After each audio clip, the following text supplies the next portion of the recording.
Good evening, and thanks so much for joining us for this update from your coronavirus headquarters. I'm Mal Meyer. It's good to be with you. Let's take a look at the latest coronavirus numbers in Wisconsin. There's been a total of about 20,800 positive cases. 2 more people have died, bringing the total to 647 deaths, and more than 14,000 Wisconsinites have recovered, about 2/3 of all cases. There are 3 new lab-confirmed cases in La Crosse County, and there are 2 new cases being reported in Eau Claire County. Trempealeau County is reporting 1 new case. The number of newly reported COVID-19 cases over the last 7 days continues to trend downward, and the number of tests coming back positive compared to negative tests also continues to trend downward over the last 2 weeks. If you think you have coronavirus symptoms, you can get tested at Western Technical College tomorrow. La Crosse County's health department is partnering with the Wisconsin National Guard and Western to hold the site.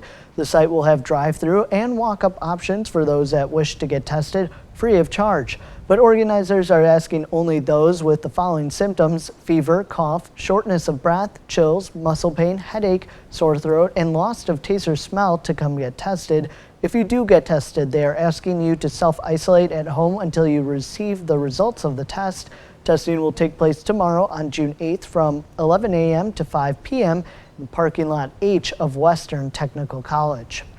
In Minnesota, there are nearly 27,900 people have tested positive, and there are about 400 newly reported cases. 16 more people have died, bringing the total to 1,186 people. 550 people are currently hospitalized in the state of Minnesota, and there are 2 new cases being reported in Winona County.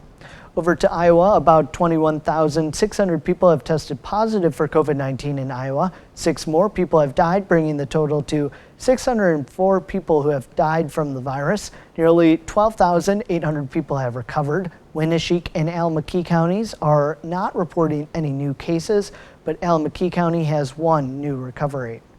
Coming off stay-at-home orders and easing back into a routine can be hard on anyone, but especially children. But there are ways you can help them adjust. Mandy Gaither has more in today's Health Minute. Even with stay-at-home orders easing, life is anything but normal right now. If you go from 0 to 60, it's going to feel really overwhelming. Licensed therapist Jody Baumstein with Children's Healthcare of Atlanta's Strong for Life says to ease back into it all. I think just recognizing that it's a completely normal response to change.